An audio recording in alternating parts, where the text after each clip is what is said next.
Hello students, welcome to syllabus in math. मेरा नाम श्रुति रामपिया है। मैं आज आप लोगों को ग्रेड 7th के सीबीएसई मैथ्स का चैप्टर 1 इंटीजर्स पढ़ाने वाली हूँ। तो चलिए देखते हैं कि इस चैप्टर में हम लोग क्या क्या पढ़ने वाले हैं। तो इस चैप्टर में हम लोग सबसे पहले पढ़ेंगे एडिशन की प्रॉपर्टीज, फिर मल्टीप्लिकेशन की प्रॉपर्टीज। तो ये जो प्रॉपर्टीज होती है 5 टाइप की होती है। पहली होती है क्लोजर प्रॉपर्टी, सेकंड होती है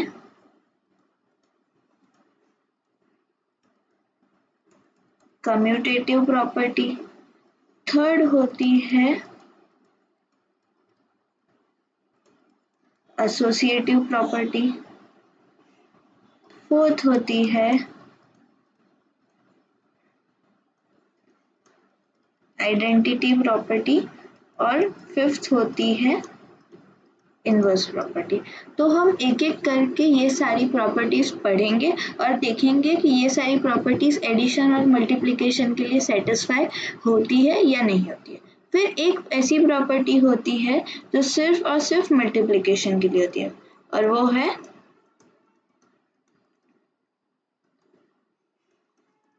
डिस्ट्रीब्यूटिव प्रॉपर्टी। उसके बाद हम इंटीजर्स का ऑपरेशन कैसे होता है, ऑपरेशंस यानी कि उनको ऐड कैसे करते हैं, सब्ट्रैक्ट कैसे करते हैं,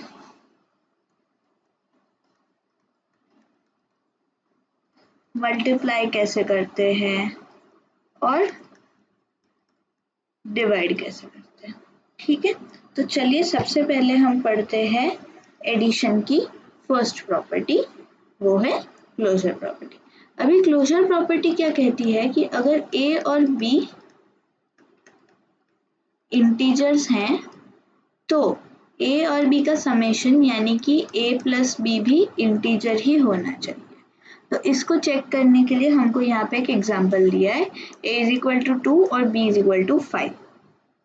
तो अगर a और b का समेशन इंटीजर्स आएगा तो हमारी प्रॉपर्टी सेटिस्फाई हो जाएगी। ठीक है, तो यहाँ पे देखते हैं a की वैल्यू है 2, b की वैल्यू 5। 2 + 5 होता है 7। 7 एक इंटीजर है, इसीलिए ये जो क्लोजर प्रॉपर्टी है एडिशन के लिए एग्जिस्ट करती है और सेटिस्फाई होती है। अब नेक्स्ट प्रॉपर्टी देखते हैं। तो नेक्स्ट प्रॉपर्टी है कम्यूटेटिव प्रॉपर्टी। कम्यूटेटिव प्रॉपर्टी कहती है कि अगर a और b इंटीजर्स हैं तो आप उनको कोई भी ऑर्डर में ऐड करो, आपका जो समेशन होगा वो इक्वल होगा। यानी कि अगर आप a प्लस बी करो या b प्लस a करो, आपका जो समेशन होगा वो हमेशा इक्वल होगा। तो यहाँ पे जो a प्लस b है हमारा वो है LHS और b प्लस a है हमारा RHS। ठीक है, तो यहाँ पे हमको एक एग्जांपल दिया है, a इज इक्वल टू 4 और b इज इक्वल टू 2। अभी हम लोगों को ये वैल्यूज LHS और RHS में पुट करके आंसर फाइंड करना है। अगर LHS is equal to RHS हुआ तो हमारी प्रॉपर्टी सेटिस्फाई होगी, लेकिन अगर LHS is not equal to RHS हुआ तो हमारी प्रॉपर्टी सेटिस्फाई नहीं होगी। ठीक है, तो चलिए फाइंड करते हैं। तो LHS क्या है, a प्लस b। a की वैल्यू यहाँ पे 4 है और b की 2 है, तो ये हो जाएगा 4 + 2। 4 + 2 होता है 6। अब RHS क्या है, b प्लस a। तो b की वैल्यू क्या है 2 और a की वैल्यू 4, तो 2 + 4 भी 6 ही होता है। इसीलिए हमारा LHS और RHS इक्वल है, इसीलिए कम्यूटेटिव प्रॉपर्टी एडिशन के लिए एग्जिस्ट करती है। अब नेक्स्ट देखते हैं एसोसिएटिव प्रॉपर्टी। तो एसोसिएटिव प्रॉपर्टी क्या कहती है कि अगर a, b और c इंटीजर्स हैं तो चाहे आप b और c को ऐड करो पहले फिर a को ऐड करो, या पहले a और b को ऐड करो फिर c को ऐड करो, आंसर जो है आपका क्या आएगा, इक्वल। तो यहाँ पे जो a plus bracket b plus c bracket close है ये है हमारा LHS और bracket a plus B bracket close plus c है हमारा RHS। यहाँ पे हमको एग्जाम्पल दिया है a is equal to 3, b is equal to 1 और c इज इक्वल टू 4। अभी ये सारी वैल्यूज पुट करके हम लोग LHS और RHS की वैल्यू फाइंड करेंगे।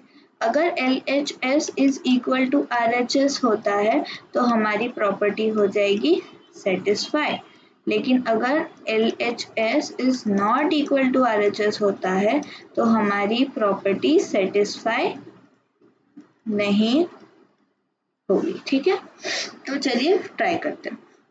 यहाँ पे LHS क्या है, a plus bracket b plus c।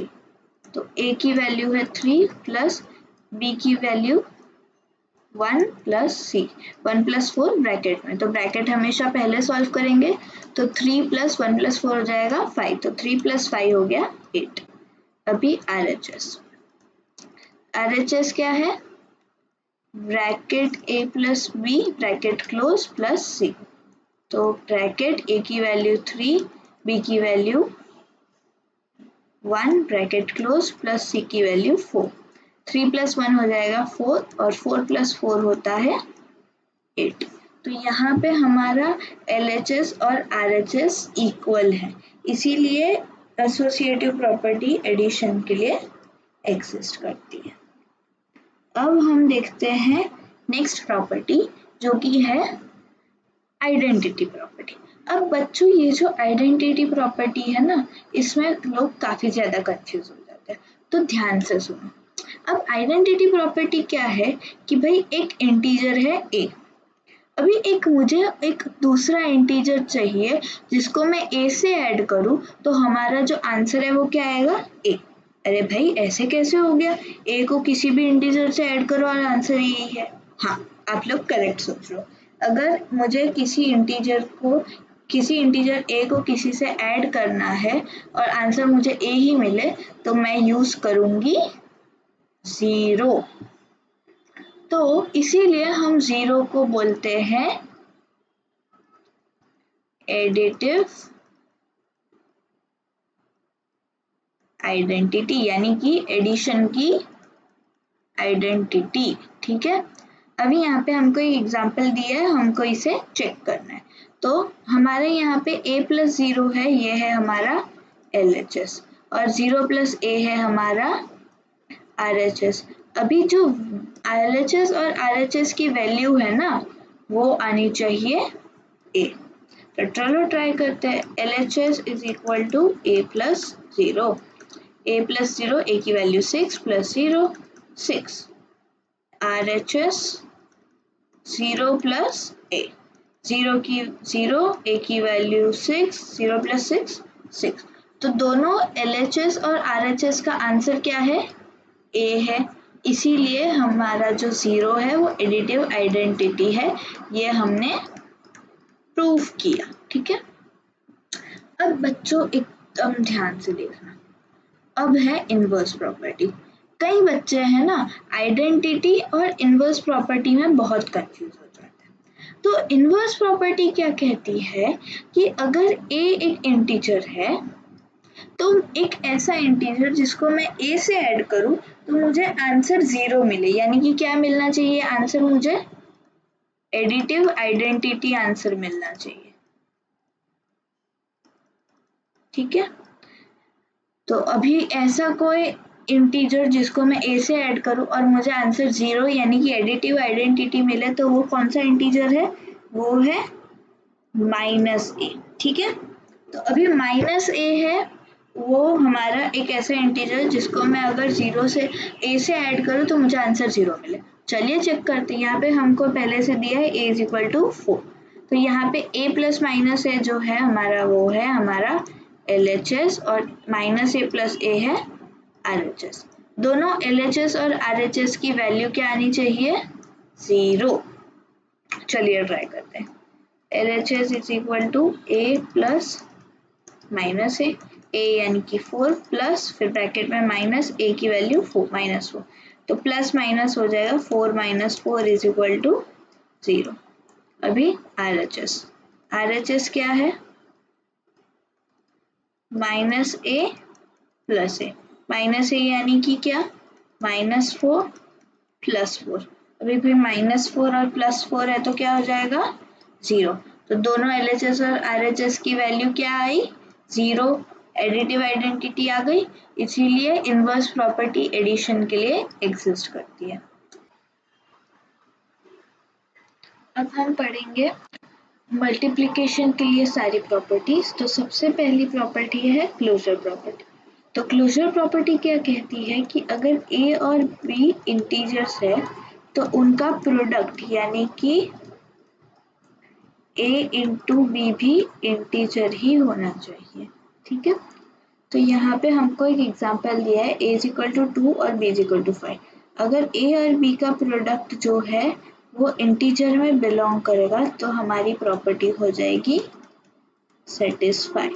ठीक है, यहाँ पे a की वैल्यू 2, b की वैल्यू 5, 2 5 10, 10 इंटीजर ग्रुप में बिलोंग करता है, इसीलिए क्लोजर प्रॉपर्टी मल्टीप्लिकेशन के लिए एग्जिस्ट करती है। अभी नेक्स्ट प्रॉपर्टी है कम्यूटेटिव प्रॉपर्टी।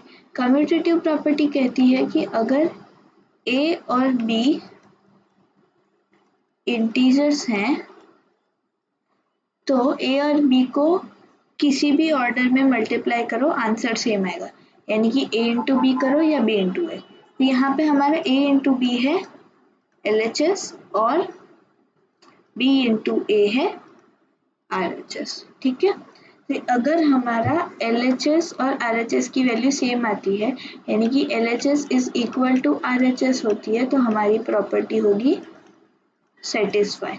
लेकिन अगर LHS और RHS की वैल्यू इक्वल नहीं आती यानी कि LHS is not equal to RHS आता है तो हमारी प्रॉपर्टी सेटिस्फाई नहीं होगी। ठीक है, अब चलो हम लोग ट्राई करते हैं। LHS is equal to a into b, a की वैल्यू है 4, b की वैल्यू है 2, 4 इंटू 2 हो जाएगा 8। RHS is equal to b into a, b की वैल्यू है 2, a की वैल्यू है 4, 2 4 भी 8 होता है, यानी कि LHS और RHS की वैल्यू सेम है, इसीलिए कम्यूटेटिव प्रॉपर्टी मल्टीप्लिकेशन के लिए एग्जिस्ट करती है। अब नेक्स्ट प्रॉपर्टी है हमारी एसोसिएटिव प्रॉपर्टी। तो एसोसिएटिव प्रॉपर्टी क्या कहती है कि अगर a, b, c 3 इंटीजर्स हैं तो आप पहले b और c को मल्टीप्लाई करो, फिर a को b और c के प्रोडक्ट से मल्टीप्लाई करो, या पहले a और b को मल्टीप्लाई करो फिर c को a और b के प्रोडक्ट से मल्टीप्लाई करो, आंसर जो है आपका सेम आएगा। यानी कि यहाँ पे a into bracket b plus c, b into c bracket close हमारा LHS है और bracket a into b bracket close into c RHS है। यहाँ पे हमको एग्जाम्पल दिया a is equal to 3, b is equal to 1 और c इज इक्वल टू 4। तो अगर हमारा LHS और RHS की वैल्यू सेम आती है यानी कि LHS is equal to RHS आता है तो हमारी प्रॉपर्टी हो जाएगी satisfy.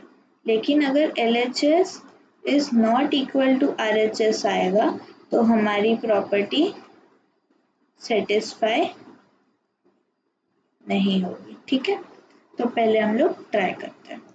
LHS is equal to a into bracket b into c bracket close, a की वैल्यू 3 इंटू 1, b की वैल्यू 1, c की वैल्यू 4 ब्रैकेट में।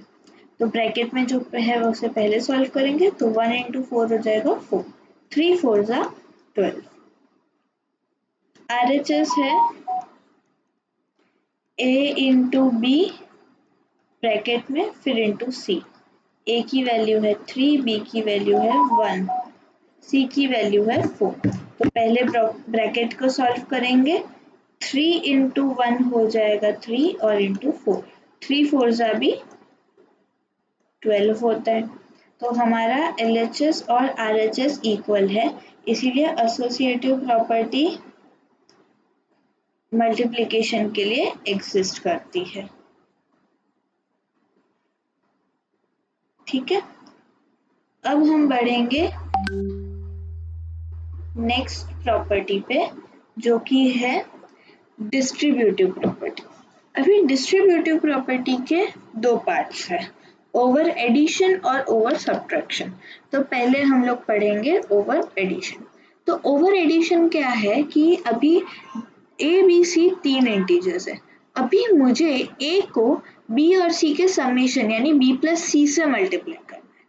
तो अगर मैं ए और बी को पहले ऐड करूं, फिर ए और सी को ऐड करूं और दोनों प्रोडक्ट्स को ऐड कर दूं, यानी कि ए बी प्लस ए सी, तो मेरा आंसर क्या आएगा, इक्वल, यानी कि a into bracket b plus c bracket close is equal to a b into a b plus a c. ठीक है, तो यहाँ पे जो a into bracket b plus c है हमारा LHS है, और ए बी प्लस ए सी हमारा है RHS। इसमें भी सेम LHS और RHS की वैल्यू अगर सेम आती है तो हमारी प्रॉपर्टी होगी सेटिस्फाई, लेकिन अगर LHS और RHS की वैल्यू डिफरेंट आती है तो हमारी प्रॉपर्टी सेटिस्फाई नहीं होगी। ठीक है, अभी यहाँ पे ए की वैल्यू 2, बी की वैल्यू 5 और सी की वैल्यू 7 दी गई है। ठीक है, तो यहाँ पे हम लोग LHS is equal to a into bracket b plus c bracket close. A की वैल्यू क्या है 2, ब्रैकेट 5 प्लस 7, ब्रैकेट पहले सॉल्व करेंगे तो 5 प्लस 7 हो जाएगा 12, 2 12 हो जाएगा 24। अभी RHS क्या है, A into B plus A into C. A की वैल्यू 2, B की वैल्यू 5 प्लस 2 इंटू 7, 2 5 जा 10 प्लस 2 7 जा 14, 10 प्लस 14 24। LHS और RHS की वैल्यू सेम आई, इसीलिए डिस्ट्रीब्यूटिव ओवर एडिशन मल्टीप्लिकेशन के लिए एग्जिस्ट करता है। अभी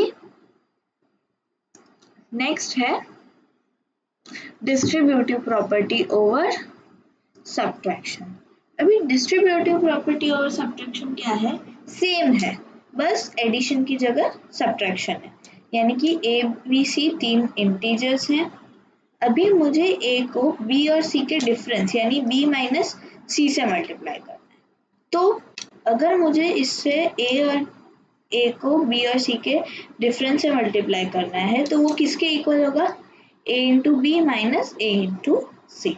तो हमारा a into bracket b minus c है LHS है, और a b minus a c है वो हमारा है RHS।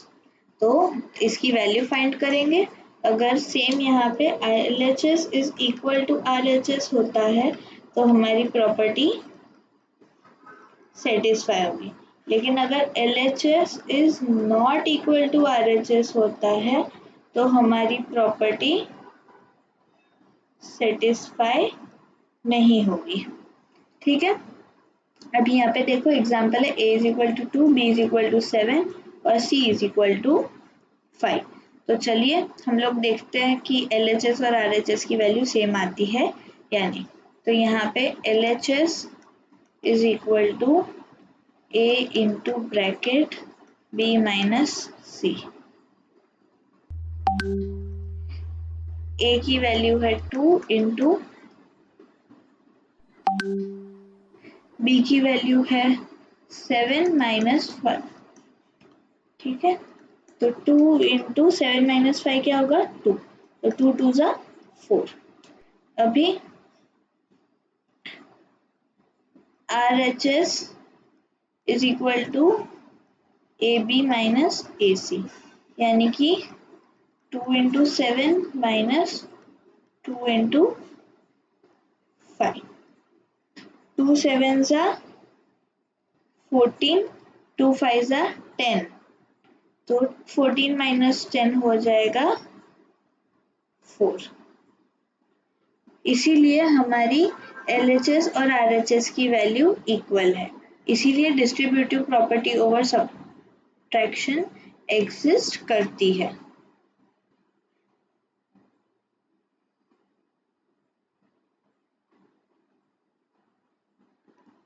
अब हम बढ़ते हैं नेक्स्ट प्रॉपर्टी की तरफ। नेक्स्ट प्रॉपर्टी है हमारी आइडेंटिटी प्रॉपर्टी।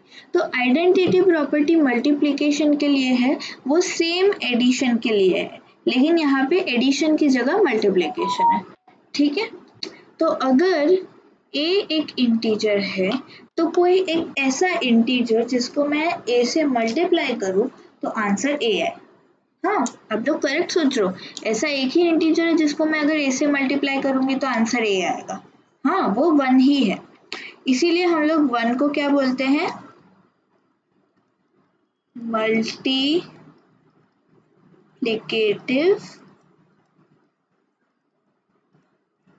आइडेंटिटी। ठीक है, तो यहाँ पे a इंटू 1 है LHS, 1 इंटू है a है RHS, दोनों की वैल्यू क्या आनी चाहिए a। ठीक है, तो यहाँ पे एक एग्जांपल है a इज इक्वल टू 6, तो LHS is equal to a into 1, a into 1 यानी 6 into 1 is equal to 6, RHS is equal to 1 into a, 1 into a की वैल्यू 6। यहाँ पे LHS और RHS की वैल्यू क्या है, a है, इसीलिए 1 जो है वो मल्टीप्लिकेटिव आइडेंटिटी है। ठीक है, अभी नेक्स्ट है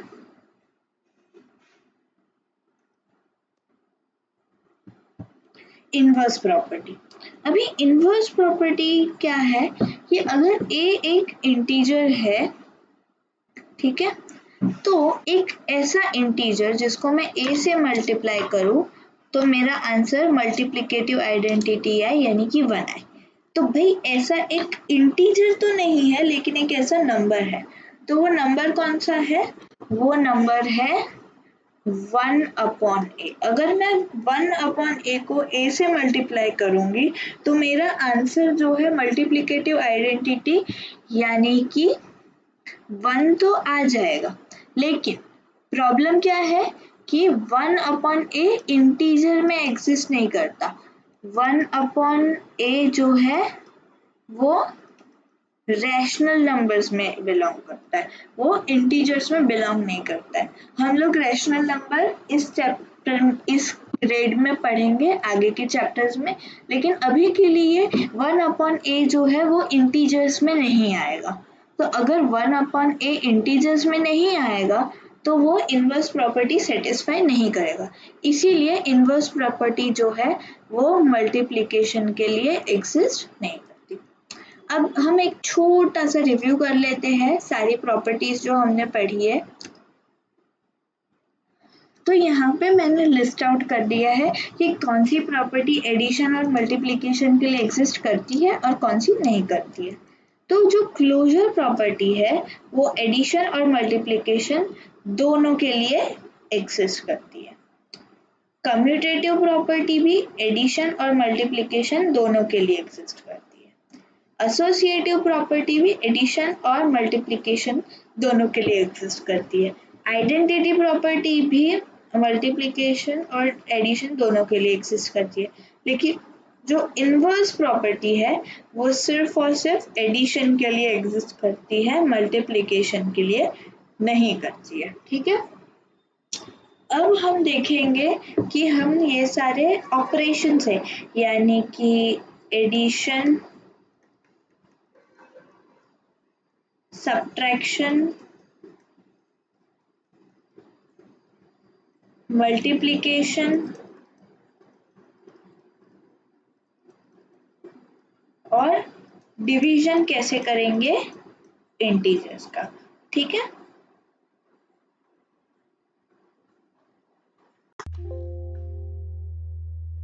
ओके, तो तो सबसे पहले किसी भी इंटीजर्स के इक्वेशन को सॉल्व करने के लिए हमें ये 4 रूल्स जो है ये याद होने चाहिए। पहला रूल है प्लस प्लस प्लस होता है, minus plus minus, minus minus plus और प्लस माइनस माइनस। वैसे तो ये 4 रूल्स हम लोगों ने ग्रेड 6 में पढ़े हैं, लेकिन एक बार रिवाइज करना इम्पोर्टेंट है। तो चलिए अब हम एडिशन को देखते हैं कि इंटीजर्स का एडिशन कैसे किया जाता है। अभी यहाँ पे एक क्वेश्चन है -4 + 5। तो ये जो -4 और +5 है, इसमें जो साइन है 4 की नेगेटिव साइन है और 5 की पॉजिटिव साइन है, यानी कि दोनों नंबर्स की साइन जो है वो डिफरेंट है। इसीलिए हम लोगों को इसका डिफरेंस फाइंड करना होगा। तो डिफरेंस हो जाएगा 5 - 4 1। अभी 1 आंसर तो आ गया, लेकिन साइन किसकी ले? तो अगर दोनों नंबर्स की साइन डिफरेंट है तो पहले आप उसका डिफरेंस फाइंड करो और जो बड़ा नंबर है उसकी साइन लगा दो। अभी बड़ा नंबर यानी कि 5 और 4 में कौन सा नंबर बड़ा है? 5 और 4 में 5 बड़ा है, इसीलिए साइन लगेगी पॉजिटिव। यहाँ पे देखो, इसलिए फाइनल आंसर हमारा है 1 और ये है पॉजिटिव। ठीक है, अब देखो नेक्स्ट क्वेश्चन है -3 + -5। भाई -3 और -5 को ऐड करना है, लेकिन यहाँ पे दो साइंस साथ में, तो ये तो नहीं हो सकता। इसीलिए हम लोग यहाँ पे हमारा 4th रूल यूज करेंगे, प्लस माइनस माइनस। इसीलिए ये बन जाएगा -3 प्लस माइनस माइनस हो जाएगा -5। अब देखो इसमें जो दोनों नंबर है उसकी सेम साइन है, यानी दोनों नंबर्स की साइन क्या है? नेगेटिव है।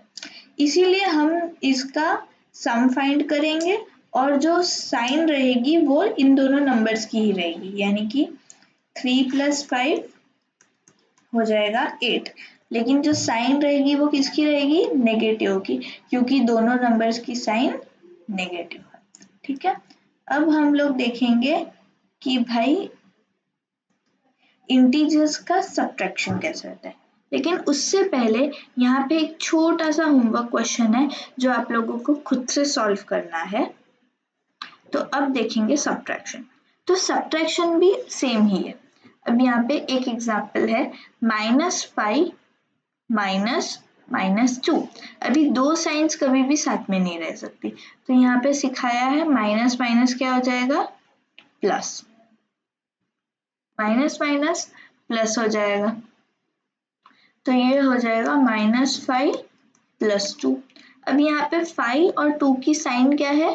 डिफरेंट है, इसीलिए हम लोग क्या करेंगे? डिफरेंस फाइंड करेंगे। तो ये बन जाएगा 5 - 2।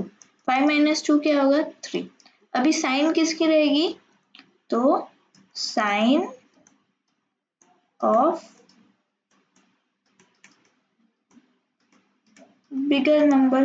तो यहाँ पे 5 बड़ा है या 2 बड़ा है? ऑब्वियसली 5 बड़ा है, तो साइन किसकी लगेगी? साइन लगेगी 5 की, तो इसीलिए ये हो जाएगा -3, नेगेटिव साइन लगेगी क्योंकि 5 2 से बड़ा है।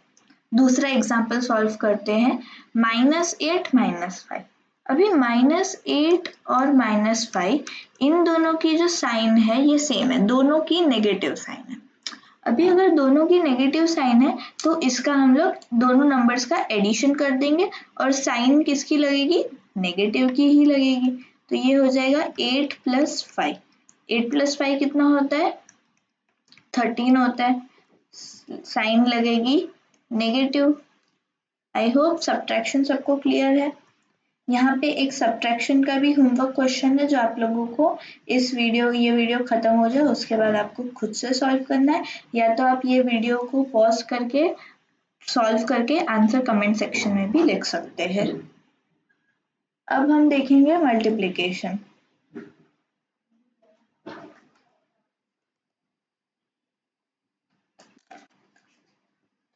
अब मल्टीप्लिकेशन जो है वो इंटीजर्स में सबसे इजीएस्ट ऑपरेशन है। ठीक है, अभी यहाँ पे क्या है? -8 × -5।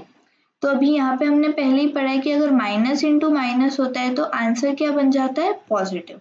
तो हम लोग पहले 8 और 5 को मल्टीप्लाई कर लेंगे। 8 5 हो जाएगा 40, अभी आंसर किस में आना चाहिए, आंसर आना चाहिए पॉजिटिव में, इसीलिए ये 40 का 40 ही रहेगा। नेक्स्ट क्वेश्चन देखो, -7 इंटू 4। अभी हमने यहाँ पे सेकेंड रूल क्या कहता है कि माइनस नंबर को पॉजिटिव नंबर से मल्टीप्लाई किया, नेगेटिव नंबर को पॉजिटिव से मल्टीप्लाई किया तो आंसर क्या आएगा, नेगेटिव आएगा। तो पहले हम लोग 7 इंटू 4 कर लेंगे, 7 इंटू 4 आ गया 28। अभी इसकी साइन यानी कि ये नेगेटिव होगा या पॉजिटिव होगा, ये नेगेटिव होगा क्योंकि हमारा सेकेंड रूल कहता है कि अगर नेगेटिव को पॉजिटिव से मल्टीप्लाई करोगे तो आंसर हमेशा नेगेटिव में आएगा, इसीलिए आंसर आ गया, सॉरी यहाँ पे 40 की जगह -28 आएगा, सॉरी। ठीक है, अब हम लोग देखेंगे और एक होमवर्क क्वेश्चन। तो होमवर्क क्वेश्चन दो है यहाँ पे, -5 इंटू 9 और -6 इंटू -7। आप लोग वीडियो को पॉज करके ये होमवर्क क्वेश्चन सॉल्व करके आंसर कमेंट में लिख दीजिएगा। अब देखेंगे डिवीजन। डिवीजन भी काफी इजी है। अभी यहाँ पे देखो, -9 डिवाइडेड बाय -3, तो माइनस माइनस क्या हो जाएगा, प्लस हो जाएगा। तो -9 डिवाइडेड बाय -3 आंसर किस में आएगा, प्लस में आएगा। तो अभी पहले 9 को 3 से डिवाइड कर लेंगे, तो 9 डिवाइडेड बाय 3 क्या हो जाएगा, 3 होगा, और आंसर किस में आना चाहिए, पॉजिटिव में, इसीलिए हमारा फाइनल आंसर है 3। नेक्स्ट क्वेश्चन देखिए, -25 डिवाइडेड बाय ओनली 5 यानी कि +5। तो माइनस प्लस क्या होता है, माइनस होता है, यानी जो डिवीजन का जो आंसर आएगा वो नेगेटिव साइन का ही आएगा। तो सबसे पहले 25 को 5 से डिवाइड कर लेते हैं, 25 डिवाइडेड बाय 5 कितना हो जाएगा, 5। लेकिन यहाँ पे रूल क्या कहता है कि negative into plus positive is minus, तो यहाँ पे नेगेटिव और प्लस पॉजिटिव है इसलिए माइनस आएगा, इसलिए ये बन जाएगा -5। यहाँ पे और एक होमवर्क क्वेश्चंस है, तो ये सारे होमवर्क क्वेश्चंस आप वीडियो को पॉज करके सॉल्व कीजिए और आंसर मिल जाए तो आप आंसर को कमेंट सेक्शन में डालिए। ठीक है, अब हम लोग एनसीईआरटी की एक्सरसाइजेस करेंगे थोड़ी बहुत। तो यहाँ पे फर्स्ट क्वेश्चन है, in a quiz team a scored -40, 10 and 0 and team B scored 10, 0 and -40 in 3 successive rounds। कि भाई 3 सक्सेसिव राउंड्स में टीम ए का स्कोर -40 था, 10 था और 0 था, और टीम बी का स्कोर क्या था, 10 था, 0 था और -40। अभी हमें फाइंड करना है कि कौन सी टीम ने ज्यादा स्कोर किया, और फिर हमें ये भी बताना है कि क्या हम इंटीजर्स को कोई भी ऑर्डर में ऐड कर सकते हैं या नहीं कर सकते। ठीक है, तो पहले हम लोग ये फाइंड करेंगे कि कौन सी टीम ने ज्यादा स्कोर किया। तो team A score is equal to -40 + 10 + 0। -40 + 10 यहाँ पे साइन डिफरेंट है इसीलिए सब्ट्रैक्शन होगा, तो 40 - 10 30, और साइन किसकी लगेगी, बड़े नंबर की यानी कि 40 की, इसीलिए -30 + 0, -30 + 0 क्या रहेगा, -30 ही रहेगा। अभी टीम बी का स्कोर देखेंगे,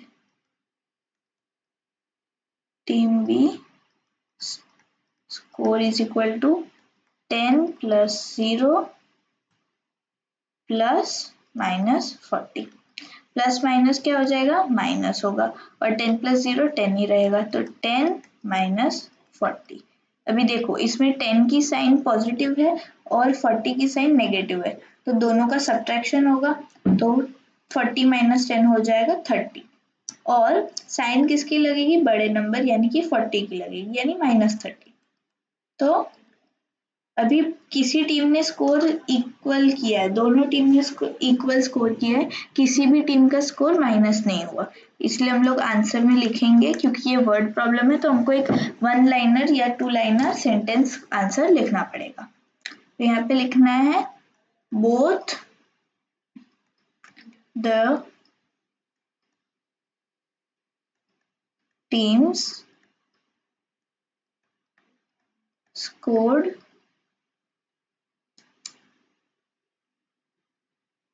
equal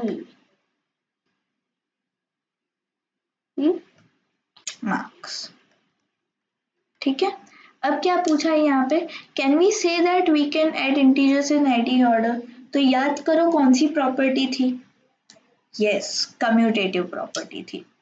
तो इसलिए यहाँ पे लिख देंगे हम yes we can add integers in any order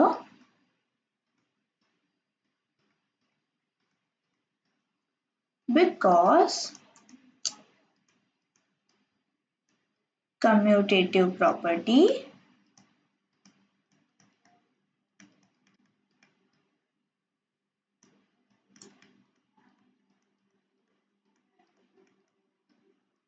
exists for addition।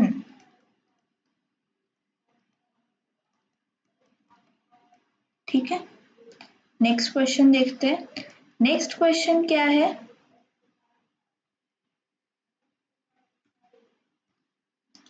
-21 into -30। तो मैंने पहले ही सिखाया है माइनस इंटू माइनस क्या हो जाएगा, प्लस हो जाएगा, इसलिए 21 इंटू 30 का आंसर पॉजिटिव रहेगा। तो 21 इंटू 30 हो जाएगा 3 1 ज़ा 3, 3 2 ज़ा 6 और एंड में 0, 630। इसीलिए हमारा फाइनल आंसर क्या है 630 और वो भी पॉजिटिव। अब यहाँ पे देखो -12 इंटू -11 इंटू 10। ठीक है, तो यहाँ पे भी सेम माइनस माइनस प्लस, तो -12 इंटू 11 का आंसर आएगा पॉजिटिव। तो 12 11 ज़ा हो जाएगा 132। अभी यहाँ पे हमने 12 इंटू 11 तो कर दिया, लेकिन इंटू 10 भी करना है, इसलिए 132 इंटू 10 क्या हो जाएगा 1320।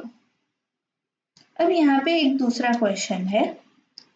दूसरा क्वेश्चन क्या है, for any integer a what is -1 into a equal to। अभी यहाँ पे क्या बोला है कि किसी भी इंटीजर a जो है उसके लिए -1 इंटू ए क्या आएगा।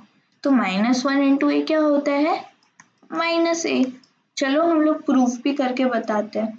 तो फॉर एग्जाम्पल एक a की वैल्यू हम लेंगे पॉजिटिव और दूसरे के लिए हम लोग एक बार लेंगे negative. For example a is equal to 6। अब -1 इंटू 6 इज इक्वल टू क्या हो जाएगा, -6 हो जाएगा, क्योंकि माइनस इंटू प्लस माइनस और 1 इंटू 6 6, यानी कि 6 की साइन नेगेटिव रहेगी। तो क्या ये -a है, माइनस और 6 की वैल्यू a की वैल्यू क्या है 6, इसलिए 6।